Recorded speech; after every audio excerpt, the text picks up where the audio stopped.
A chorus for people living with Alzheimer's and their care partners? Who would have thought? But in 2014, Giving Voice gave it a try. And what started with one pilot chorus quickly turned into 3, 4, 10, and now there are over 50 Giving Voice inspired choruses around the country and the world. But who could have anticipated that in 2020, a pandemic would change our programming? We now, like many other arts organizations, have turned to technology to keep our singers connected.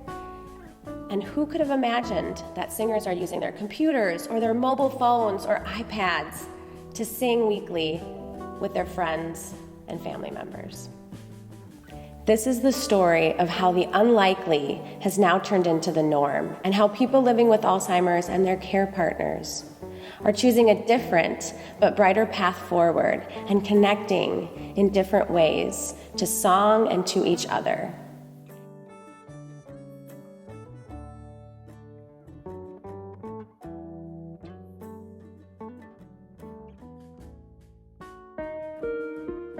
Music turns on our brains. It really helps us to connect. It helps us to kind of wake up.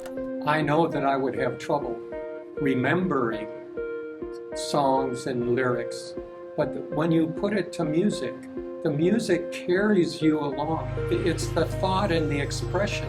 The part of our brain that houses music is there for so long.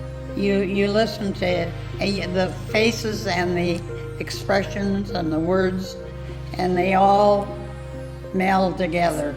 It's there even in the latter stages of the disease. No, she didn't lose her mind, she only lost her memory. But when she sang gospel music, the connectedness was there. She remembered every word and every tune and every note of that song. So the power of music is so awesome, it's so great. And that's how music reaches into your soul, really, and you just feel it, and you can bring it up time and again, and it's fresh every time.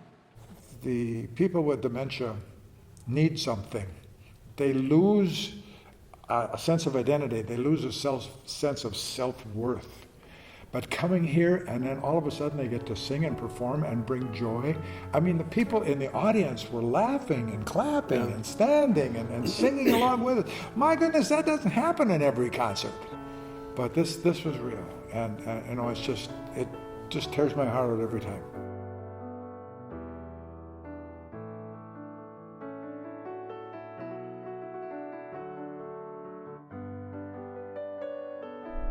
People, when they walk in, right away, there's a smile on their face, always. And then when they see other people that they know, and they greet each other, and then when we start singing, even if they don't know the song, everybody's trying really hard because they want to do this. Makes you feel safe. Fun to be with. We just are having so much fun with this. But this is a marvelous way to start the week, and I agree, this is a support group. There's no two ways about it. But you enjoy it once you Oh, get I singing. love it. Boy, you can't wait to get here every week, can you? Yep. And I'll say, do I get picked up today? Every morning she asks my sister that. Is today choir? Wonderful, friendly group. My name is Sally Esme, and I'm 101 years old.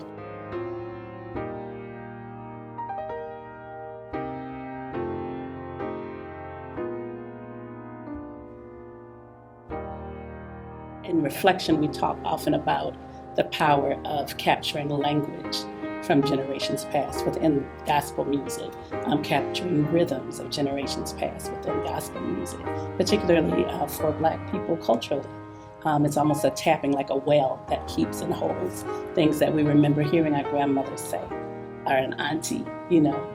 And I would parallel it to the ways that maybe people talk about the feelings they have when they smell fresh baked cookies, you know, or a peach cobbler, that groundedness, that is embedded in the music when we come together. And we see it in the swaying that happens. We see it in the smirks and the joys, that spark as we're singing together, the giggles that we hear on the unmuted mics, right? You know what I'm saying? And it's contagious, right? And it's healing, right? We talk about the healing power of music, right? But then it's the gift that keeps on giving, right? And that you can't wait to get back for again, right? But then I went to a Giving Voice rehearsal, and I sat up on a stage while Jeannie directed, and I watched the faces of the people. And the glow and the happiness and the joy was, I said, I want that. And so that's why I got into this sort of thing. But I never expected this to be the highlight of my week.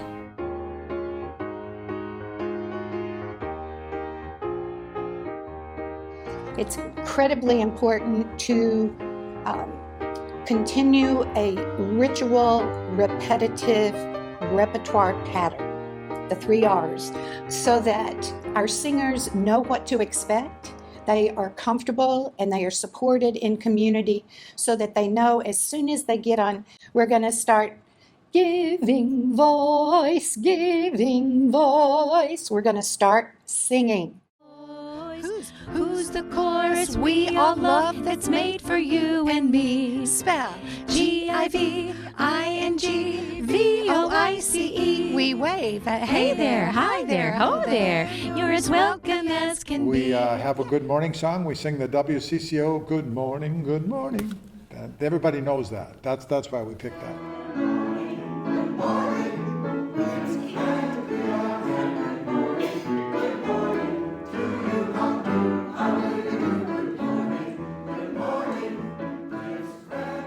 My favorite is when we sing our opening Sing a Song, and I really think about those words, that music is a thing that brings us together. It is a thing that frees us, it gives us joy, and we shouldn't worry about what happens as we sing. We should just do it, we should just enjoy it. Don't worry that it's not good enough for anybody else to hear, just sing a song.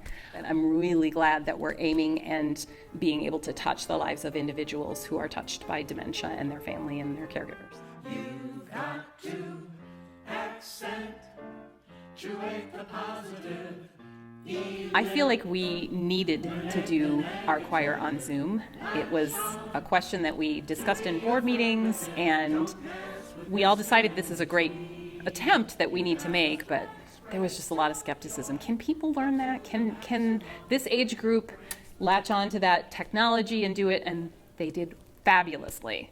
They got the hang of it. There were a couple individuals who needed a little bit of extra help, but we had people on the phone ready to assist and talk them through it, and they did great. And they just got used to it. I mean, it was just what we do. If we want to connect, we go on Zoom, because life goes on and our need for social connection continues. And it's because of the family support, I am absolutely sure, of what they've done with Zoom, that they have helped their loved ones to not be isolated. We have to stay together. So their determination has just superseded and blown us all away. They are so quick now with their unmute and their mute button that I can keep not just a call and response with singing, but I can keep the questions going so that we can truly have more conversation. Are you ready to sing? We are ready to sing. Are you ready to sing? We are ready to sing. A big sense of community at the virtual rehearsals. The bond got even tighter, and that welcome as people came in the space, the interaction that happened. But now we're much more intentional about that online. I'm excited when I see those eyes light up and their cheeks lift, and I can tell when the music is speaking to them. And even though the audio delay of Zoom doesn't let us sing together, we do sing together. It was a surprise that how many of our seniors seem to be fine with the virtual connect. Well, originally it was a little bit intimidating because here we had been used to touching each other, and now we were looking into a camera on a screen. Maybe after 15 minutes it felt very good, and I enjoyed it because I saw the other people. Uno de los logros más importantes que para mí pude ver del proyecto es que los seniors se sintieron que la tecnología no los estaba dejando atrás. Lo entendieron y lo controlaban muy bien. O sea, la forma de entender la tecnología les dio mucho poder para poder, cada sesión que venía, sentirse más seguros y poder entregar más de sí mismos. And it was fun because she would start picking them out one at a time. Oh, there's Sister Kay, there's Sister Eleanor. And it gave her a sense of belonging during a pretty lonely time of the pandemic. We have our check-in, which is a beautiful part of our rehearsal, where we open with a question of the day. And that really helps to have a beautiful thing that centers all that's about to happen. And the elders really enjoy what they hear, and they are invited often by the guest singer to participate. And sometimes they forget to mute, you know, but that's fun too. After our Giving Voice rehearsals now, we do have breakout sessions. So you're interacting with a small group, maybe 4 screens, maybe 6 screens, but you have that time to feel that personal connection. To see them evolve on the computer, right? It was beautiful. I think it's not ideal for what music ultimately wants to do, but it's so needed. It's so needed, and right now you have to find those opportunities, and I see the possibility of being able to offer more than what I could do in person, just because I can switch a camera and be dancing and then show a video and then grab another instrument, and everything is so smooth, right? But it has been such a jewel in my life, because the music that is shared at those rehearsals, the conversations, the story, how the story of lives linked to the music and linked to the sharing is very rich. We've had so much fun together. We are snarky together, we are giggly together, we are serious together, right? And we have a wonderful time singing together. There's something that I observed with one of our seniors. She's one of our seniors. She normally walks with an aid, but when she began to sing, she got down from the pulpit area, unaided, and walked down the aisle singing her song. And she was like transformed into a younger version of herself as she sang that song so wonderfully. Everyone was on their feet. In everyday life, there's a lot of memory issues, but when she gets to choir, everything is easy for her, and she feels a part of something special. And I love to see her happy like that. Yeah. Oh, it's joyous, actually. This is a home for me. These people are looking out for me, and I'm looking out for them.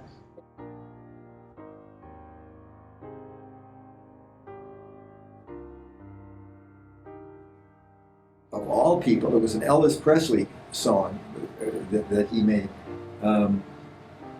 And I can't think of the title of it now, but every time I sing it, tears come to my eyes. I can't help falling in love with you. That's the song.